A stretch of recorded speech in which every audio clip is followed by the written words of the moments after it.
Welcome, class. If you would please turn your books to chapter Noche, page UFC. We're going to break down this card in its entirety. Guys, I'm recording this right after our awesome 5-0 night on the Contender Series for Week 6. It was fantastic. We did fantastic. Team 138 MMA. You guys love it. Thanks for being in the comments. So much fun, 5-0. So I'm in a good mood.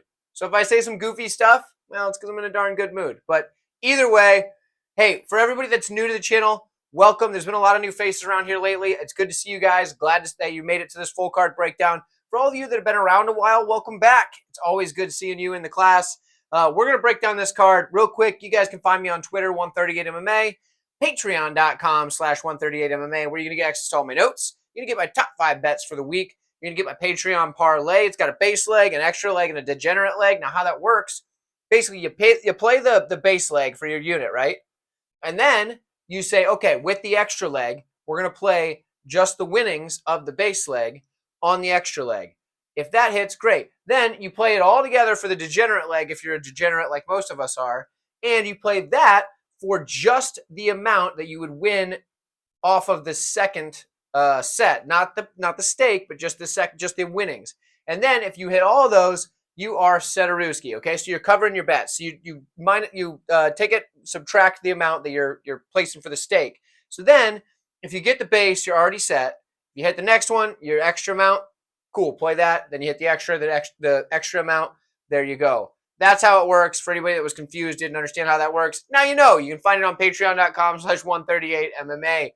Check me out on Tapology, same name as everything else. And then, all that other good stuff. Anyway, let's break down this card. We've got 11 fights slated to take this Saturday night, and we're going to go through all of them. We're going to cover every single fight, and let's get into it. Ladies and gentlemen, boys and girls, children of all ages, 138 proudly brings to you the hottest race in the world. Kicking off the card, we're in the women's strawweight division. We have Mann. She is taking on Josephine Knutsson. I found out after the Contender Series, I thought the K was silent on the Contender Series. Turns out it's not. They pronounce it with Knutsson, as they said on the Contender Series. It sounds like you're sneezing, you know what I mean? Knutsson. Either way. So, Mann, she's 4-1 in the last 5. That one loss was the loss on Contender Series to Bruna Brasil. She is now getting a short notice call-up to the UFC to fight Josephine Knutsson, who was on the Contender Series as well, won her matchup, but did not get the contract. But yet, now both of them, 2 fighters who did not get contracts on the Contender Series, find their way to the UFC and are fighting each other. So that's kind of an interesting story. Either way, fun fight, interesting matchup. For Mann, she's a decent striker. She's going to come forward and she's going to throw power. But the problem is she's going to keep her hands kind of low, and her striking defense suffers because of that. With the grappling, she really wants to get this to the mat, and that's why she just kind of comes forward with power. Not why she keeps her hands low. Maybe, I guess, to get a hold of the opponent, but still, just a bad idea. She's probably putting those up. Either way, she does want to get a hold of you. When she does get a hold of you, she's looking for the body lock. Sometimes she'll get the little trip going. Sometimes she'll just drag you to the mat. But she's getting the body lock. And when she gets on top, she's looking for that ground and pound. She is also going to start attacking submissions as she opens things up with the ground and pound. There is a bit of an issue, though. She's very active off of her back, and sometimes that results in her maybe pulling guard, as I've seen it a couple of times, and that's not something I like. Hopefully she does not pull guard in this matchup, because that's just a bad idea.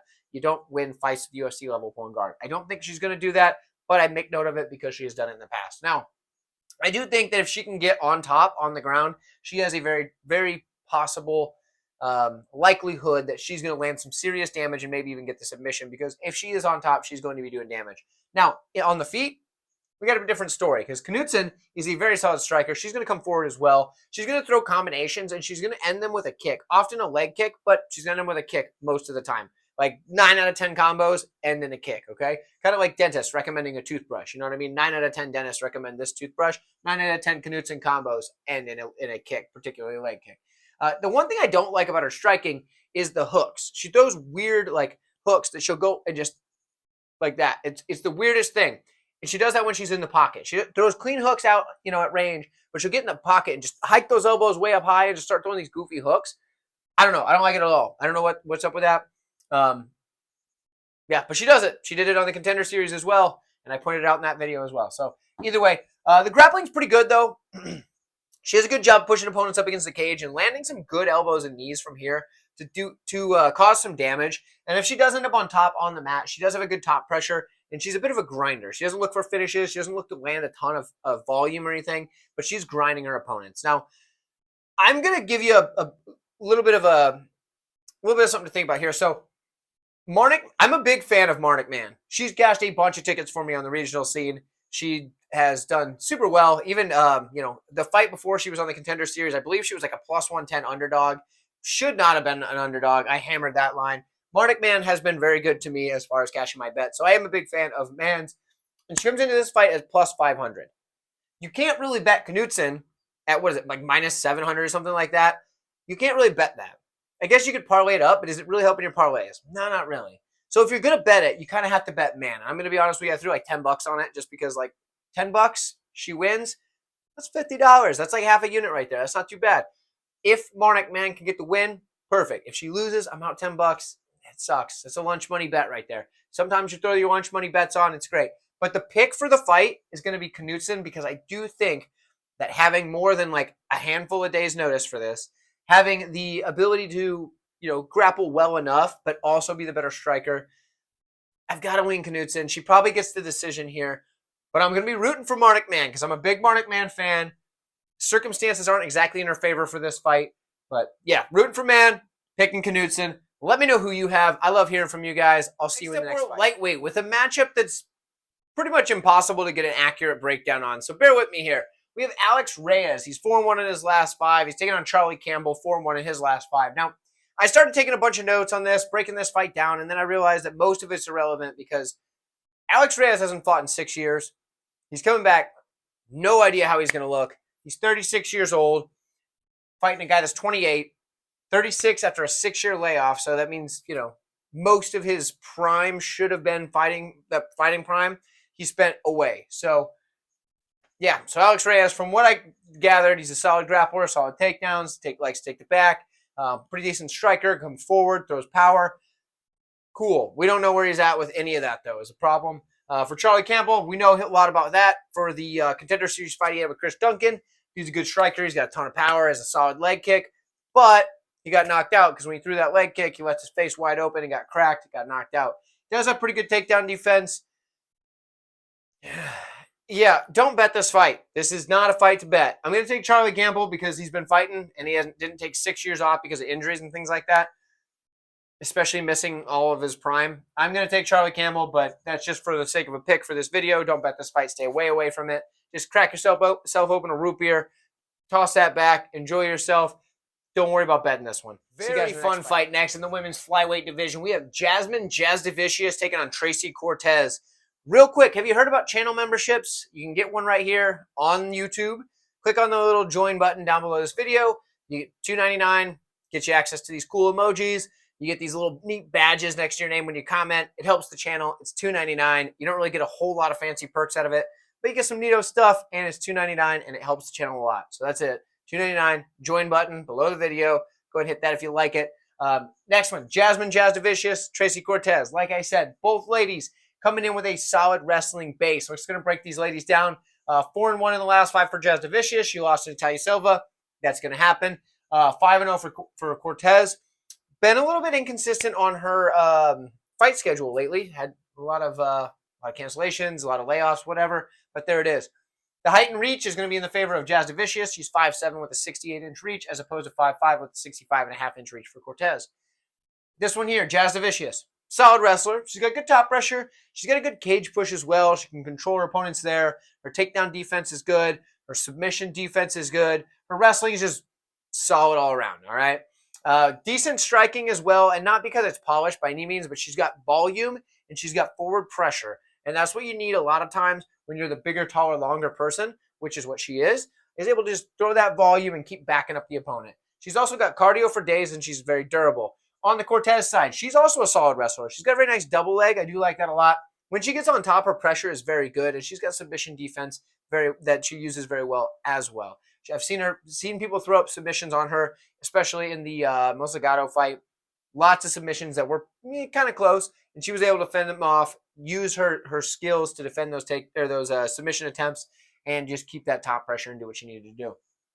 She has decent striking. The punches they're clean when she throws them, I suppose. The volume's not super high, but it's not super low. It's just kind of right there. She does stay light on her toes, though. I do like that, but sometimes she can end up getting backed up.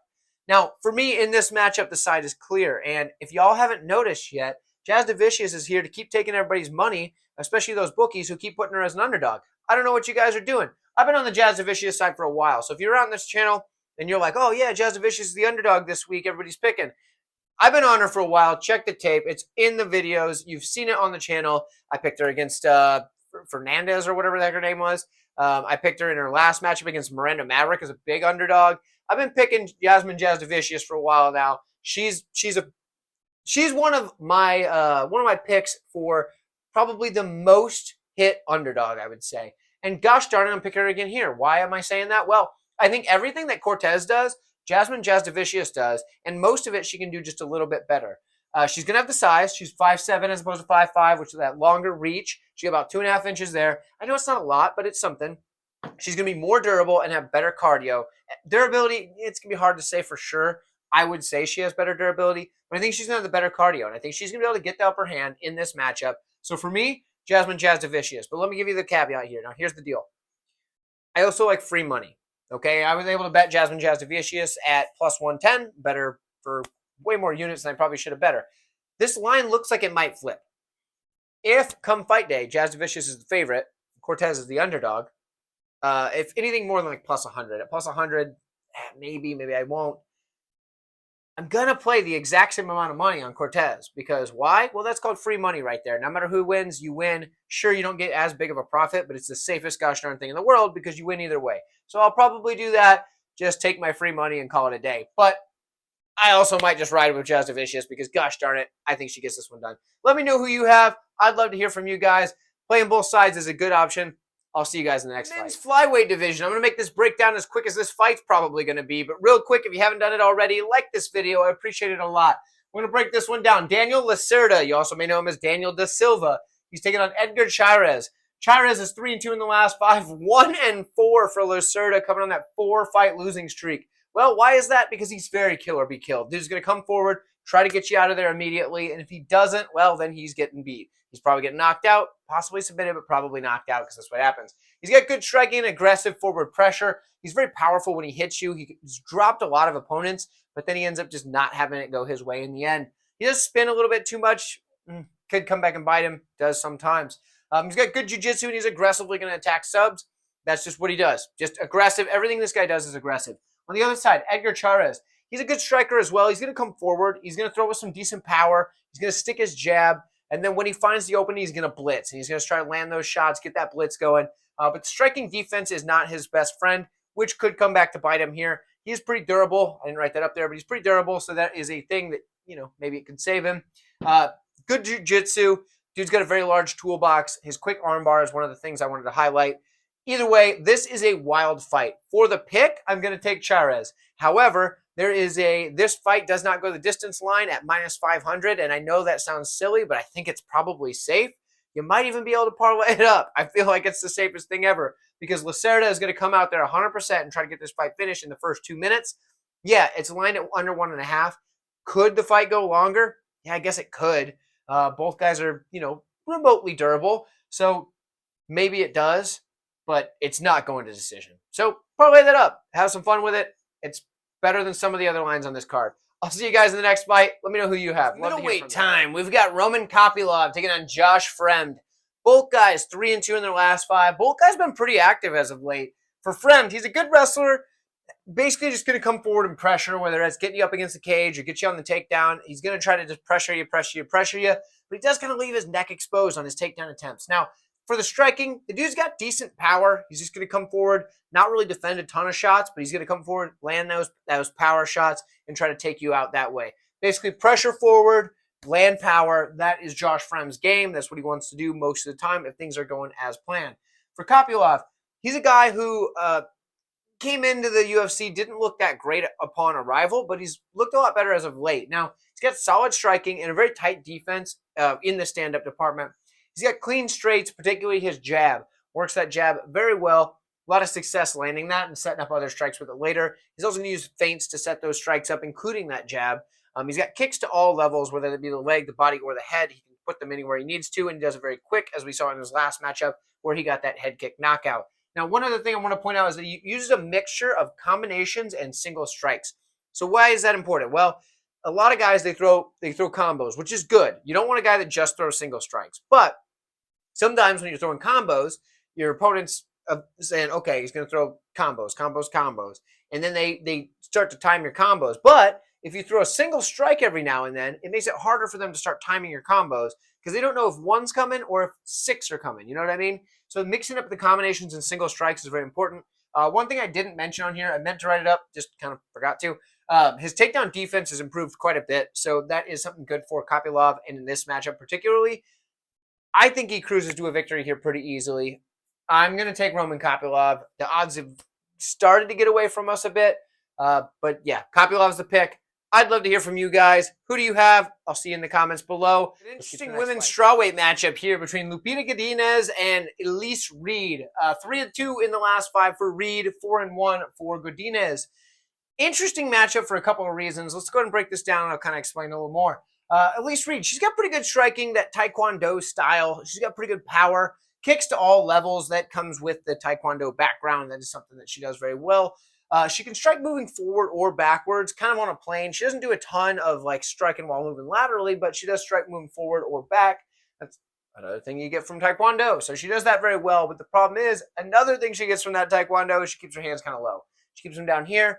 I think that'll help. That does help her try to defend takedowns, although her takedown defense isn't very good, and she can be held down. But the hands low is where she's trying to use that to defend takedowns, I do believe, but does leave her open to be hit on the feet from people that are going to put a lot of forward pressure. Now, she's fighting Lupita Godinez. So Lupita Godinez is a fighter who's going to come forward with a ton of volume in the striking, just a lot of 1-2s. She'll throw a hook every now and then, but there's a lot of 1-2s, all right? She's got decent striking, and I say that because, like, it's the volume. That's what it is. That really helps overwhelm opponents. Her combinations, when she does start throwing combinations and not just 1-2s, she does a pretty good job of mixing stuff up. Does pretty good in the boxing. It's not bad. I do think she's going to. I don't think she's going to be the better striker here, but I do think the volume can help make up some of the gaps there.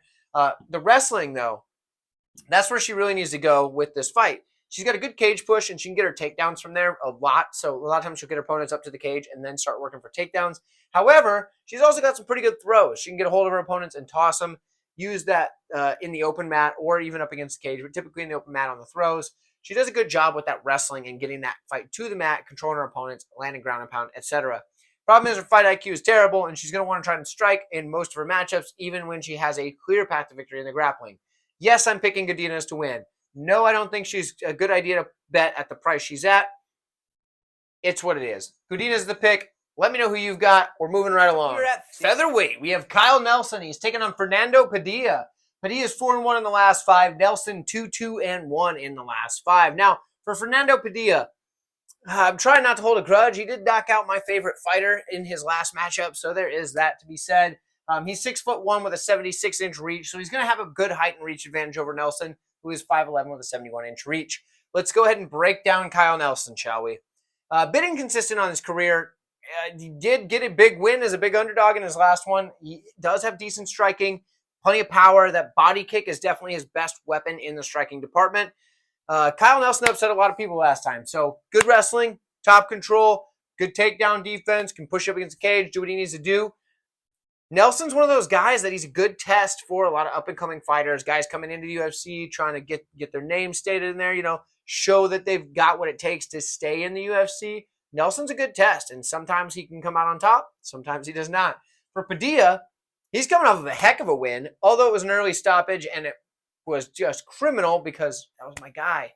But he's a fast starter. He's good striking. He's going to come forward with a ton of volume. He's going to try and put your lights out early. He kind of can counter as well while he's moving forward and throwing those shots with that volume. Does a darn good job, and he's very dangerous on the feet. He's also dangerous off his back. He's very solid Brazilian Jiu-Jitsu. His problem is he does lack the takedown ability to get the fight to the mat often, but his takedown defense also is not that good, so it doesn't really matter for him. If he gets taken down, he can use that jiu-jitsu. But in the striking department, he's going to try and come forward and take your head off to make you shoot those takedowns, so there is that. For me, the pick has to be Padilla, because you can't trust a guy in Kyle Nelson who is 2-2-1 in his last 5 fights. fairly inconsistent, often gets sucked into a brawl, which lately he's shown, I guess in the last fight, that he isn't that way anymore maybe.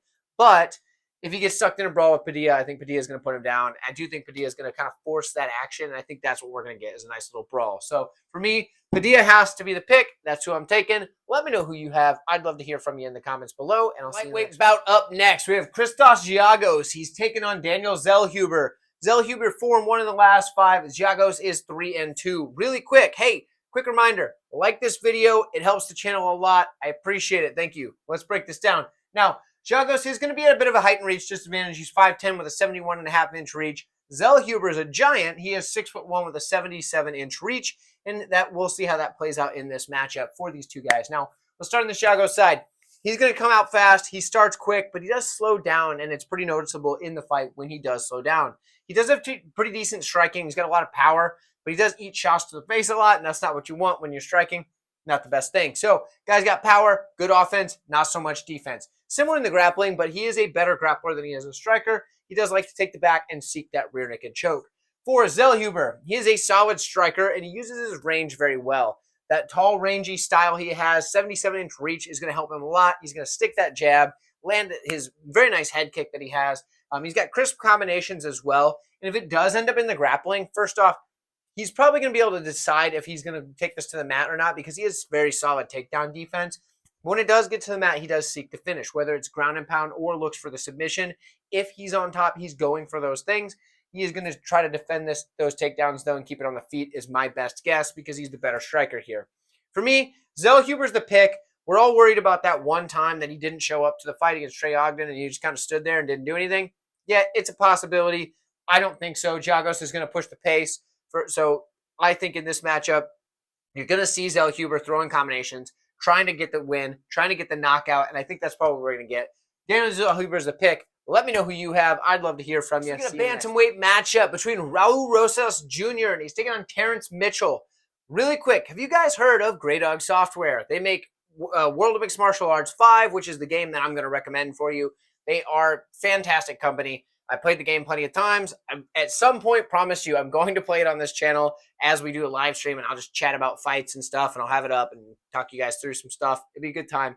But basically what happens is you get to take over as either the CEO or the owner of a fighting promotion, right? Something like the UFC, you could take over the UFC, you could do whatever. But you could run everything, the finances, the matchmaking, the friggin' contracts, all the hoopla, picking the announcers, commentators, whatever, you know, all this stuff. You make the rules. If you want to add soccer kicks to the rule set, yep, you got them. So this is a fun game, great time, all sorts of mods to customize the game to be however you want to play it. Super fun stuff. Anyway, the link to that is in the description. Grey Dog Software, WMMA 5, World of Mixed Martial Arts 5 is the title I'd recommend. Try out any of their other titles, though, if something else tickles your fancy. But either way, let's break down this fight. So, Terrence Mitchell, 4-1 in the last 5. Raul Rosas Jr., 4-1 in the last 5. Let's start with Terrence Mitchell. Dude's a good striker. He's got long, rangy, straight punches, good kicks at range. He's just kind of a long, rangy fella. Good grappling as well. He uses his long limbs to take the back. He kind of like what Chase Hooper does, just a little bit different, I guess. He uses those long limbs that just kind of come over and just kind of spider his way around your back, and then he starts fishing for that rear naked choke. And being as long and lanky as he is, he's got them choking arms. We've talked about choking arms before. He's got them. He's got choking arms, uses those well when he can get on that back. Now, takedown defense isn't the best, and he can be taken down. So if he's not able to get to your back by spider-webbing his way around, he's going to be stuck on his back, and that's something that happens to him. Now, with Rosas, dude's a fast starter, and he's going to look to wrestle right out of the gate. He's got a ton of takedowns coming your way, volume, and he's going to chase the submission. Now, sometimes he'll give up position to chase that submission, and that's okay because he's quick on the reattempt, the reshot. Does not matter. He's coming right back for it. He's got decent striking on the feet. It's kind of set up a little bit by the fact that he's shooting for those takedowns. It's not super polished, which is strange because you see him hitting like pads and stuff. It looks good, but just not the way it works in the cage. Sometimes, you know, it's different. Hitting pads is different than fighting in the cage. Either way, I think Rosas is going to get this one done. I think he's going to be able to get the fight to the mat. He's going to be able to do what he needs to do to get the win here. So for me, Rosas is the pick. that didn't surprise anybody. He's like minus 800 favorite, so whatever. Go ahead and like the video. See you in the next co-main event of the evening, and a quick thank you to all of you who have already liked this video. Helps the channel a lot. Let's break this one down. Jack Della Maddalena is taking on Kevin Holland in a matchup that I am absolutely stoked for. So for Maddalena, he is 5-0 in his last 5, 3-2 for Kevin Holland, but he's been fighting the who's who of the division, this one and the one above it. He is a bit taller and longer. He is 6'3" with an 81-inch reach, as opposed to 5'11" with a 73-inch reach for Maddalena. Now, we're going to break these guys down because that's what we do, but I'm going to cover some grappling, but I'm not going to spend a ton of time on it because realistically, these guys are going to want to strike, and that's what they do. Jack Della Maddalena, he's an excellent MMA-style boxer. So what do I mean by that? Well, I would just say solid striking, excellent striking, whatever, but realistically, he's boxing in MMA. And then what he's going to do is he's going to try and counter-strike as he's moving forward, cutting off the cage, baiting out some shots from his opponents, and then striking with his counter shots. He's going to work the body, and his body shots are some of the best moves that he has. When he throws those shots to the body, that's where he drops guys. He does a good job at fighting out of either stance. He's got crisp combinations as well. When it comes to the grappling, he's a good counter wrestler. Basically, he's good at stuffing the takedowns and making you pay for it. But if he does get taken down, he can be controlled. We saw that happen in his last matchup where he jumped guillotine multiple times like a doofus. Yeah, if he does that, he can be controlled. Now, for Kevin Holland, dude's a solid striker as well. This dude uses his range very well. And when you have an 81-inch reach, that range is very important. He uses it, throws that power from those long, snappy shots. And I always say this, guys that have that really long wingspan, those long, thinner arms that throw out there like that with that quick zip to them, they have some of the stronger straight punches. Kevin Holland has very powerful straight punches. He's got a good diversity of attack. And what do I mean by that? Yeah, he's got your standard stuff, but he also throws like weird, goofy things that seem to work for him. You know, like a weird back fist or like, you know, some kicks that you're like, what the heck was that? And it works. He does a good job at mixing that in with traditional strikes that do very well, and it kind of keeps his opponents guessing. So his diversity attack does help him out a lot. He's a very accurate fighter as well, and he's got quick hands and great striking defense. He is hard to hit, probably because he's so long and rangy. That's a big part of it, but also he gets his head out of the way. He does not take a ton of damage from strikes on the feet. In the grappling is different, but on the feet, it's really hard to actually land a flush shot on a guy like Kevin Holland. When it comes to the grappling, he doesn't really wrestle offensively, but he does have good jiu-jitsu. He's got good front chokes because he's got them choking arms. We talk about the choking arms all the time. You know what I mean? He's got good sweeps and scrambles on the mat as well when he is fighting guys that are not big in the middleweight division that are holding him down. In welterweight, he does a little bit better with those scrambles and those sweeps.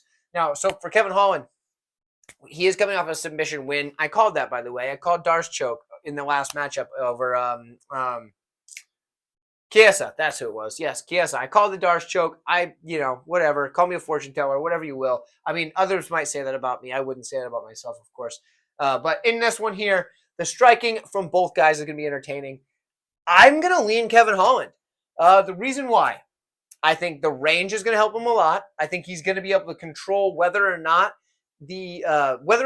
Jack is able to get inside of those shots, because what happens is when he's throwing those long rangy punches that he has, when Jack tries to come in underneath, Holland's going to have the ability to kind of fall through on him, go start looking for that Darce choke, threaten with that, and make JDM kind of want to back up on him, make him want to just, okay, we'll reset, we'll try this again.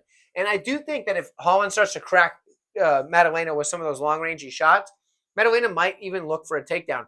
I don't think that's a good move, but he might. I'm going to call it now. We're going to go Kevin Holland, 2 Darce chokes in a row. He's getting the Darce choke here.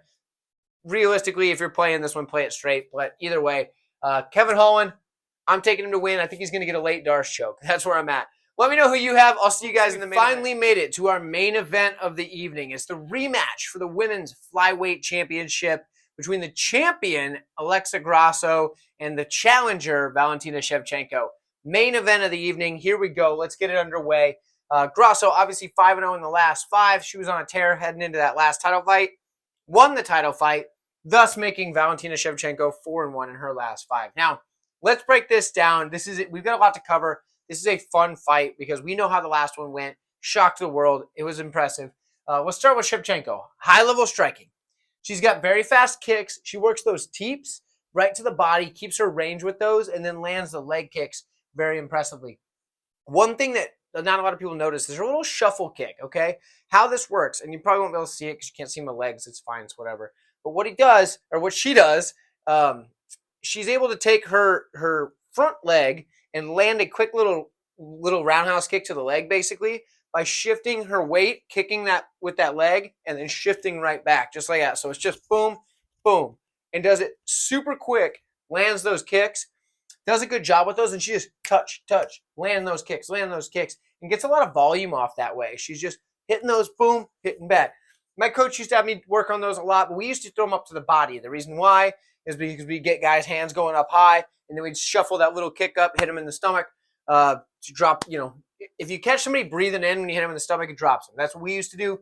Valentina does the same idea, but hers is to the legs, landing those leg kicks. She does use that very effectively. Now, she does have good counter striking as well, and a lot of that is because of her speed, because she's able to get out of the way and then strike with that quick speed and accuracy, and she does a very good job with that with her counters. She's going to mix her punches and kicks together in combination, and she does it very well, and also she's very durable, so when opponents do land on her, she's able to eat those shots and just continue on, do what she needs to do. Her kicks are definitely the best part of her game, but that does not mean that her punches are lacking, and a lot of times she's going to be able to use that, like, Superman punch or something like that, that set up from those kicks, and she does a good job with it. When it comes to the grappling, she's a bit of a kick catcher. A lot of times when opponents throw kicks at her, she's able to snag those kicks and get a trip just by reaching her front leg underneath their leg and sweeping it out from under them, or she'll get in on the body lock and drag them down that way. She likes to get to the crucifix position. We've seen her do it plenty of times, and that is where she's going to unload with ground and pound, and she's got very good control and pressure from this position, as well as from others, but from that position in particular. In the clinch, she's got brutal knees, and she can get the trip as well, and with those knees, she's got that good tie clinch going. She's landing the knees, and then she'll shift it into a trip and just drop you to the mat, falling right into side control, working for that crucifix. One other thing that Valentina has that not a lot of other opponents for Grasso are going to have is the ability to read their opponent very well, which is what Shevchenko does. Now, she made one bad read in her last fight, and it cost her the fight. She does do a very good job, though, of understanding her opponents, reading them, figuring out their strategy, and figuring out what she needs to do to beat them. On the Grasso side, obviously, we know she's coming off that win over Shevchenko, so confidence all-time high. She's now the world champion. She's a fantastic striker. She has very good combinations. She's always moving her head. Her combinations are a lot of boxing, but she will mix in the kicks, but a lot of boxing combinations, using that head movement to get inside and land those shots with good volume. She's got volume, but she also has a lot of pressure when she does it. She's coming forward when she's doing this. We saw that a lot in the Macy Barber fight. Broke my heart, but we did see a lot in the Macy Barber fight where she was able to use that pressure and land big, heavy shots. When Barber would come in, she'd then pressure back and land against Barber. She did it very good there. Used the counters while pressuring, which is impressive. She doubles up her kicks as well, which is cool because what she'll do is she'll snap up that kick to the leg and then snap up that same leg kick to the body and just pop, pop. She'll just wham, wham, slam that, just recocking the hip and use that to get the kick going twice. Now, that can be dangerous against Shevchenko because, as we noticed, she is a kick catcher, but that double kick right there is a good tool when you can start using it, getting opponents to rack to them. You can also switch it from leg body to, say, leg head or body head or whatever. Boom, boom. It's easier to go up than it is to go down with those. So she's more likely to go up, whether it's, leg body or body head, whatever, than she is to go like head to the leg. That's a lot harder. So anybody that's trying to throw a double, just snapping it up kick, it's a little harder to go down. I don't know why. It doesn't make any sense. It shouldn't be, but it is. In the grappling department, obviously this is what got her done for her in the last one. She is a solid grappler. She's got a good back takes, whether it be standing or on the mat. She does have good back takes, and she does go for that rear naked choke. Now, something I want to point out, we saw her get that where Valentina spun. It was kind of a lazy spin, which is not good, but either way, she did that lazy spin. Grasso took the back, got the rear naked choke. Something interesting is she did that before in a matchup where it was a spinning back fist rather than a spinning back kick like it was for Shevchenko. The spinning back fist was coming. Same idea, got the back, pulled her opponent to the mat, and got the choke. Very impressive. She does do that well, and I will be very surprised if we see Shevchenko throw a lot of spinning kicks in this matchup, especially after the first round. I do think she probably throws one in the first round just to get it out of her system, and after that, probably not a whole lot. Now, She's good in the scrambles. She's going to attack the submissions, and if she doesn't lock up the submission, what she's going to do is use that to advance the position. She's going to get you trying to defend the choke, defend the armbar, whatever it is, and she's going to use that to go to the next position, get where she needs to get. Her biggest problem in the grappling department, though, is that her lack of takedown defense. It's not the best, and I think a lot of that's because of the way she's coming forward with her striking, using that good head movement and landing those big shots. She then forgets to defend the takedown, and that's what happened. So for me, this matchup is interesting for the fact that we've got, obviously, the one who won last time is now the underdog, just like she was last time. So still the underdog, I guess. But I think Shevchenko was winning more of the minutes in that fight, and I do think she had a pretty good case to say that she was cruising to a victory in that matchup. So it's tough to choose. Do you take the one who actually did win the fight or the one who was winning more of the time in that fight? I'm going to take it this way. I'm going to say Shevchenko gets the win because I do think her ability to improve fight to fight is probably better than most women in the entire UFC. So I'm going to say that Shevchenko has identified her weaknesses in that matchup. She did probably lose the first round. The judges said she did. She lost the first round. Obviously, she got choked out. But I think Shevchenko learned her lesson. I think she knows what she needs to do this time. So I'm taking Shevchenko to get the win. But I'd love to hear from you. Let me know all your picks in the comments. Let me know if you enjoyed the video. Let me know if you didn't enjoy the video. I'd like to hear from you too. I'll see you guys next week. Have fun.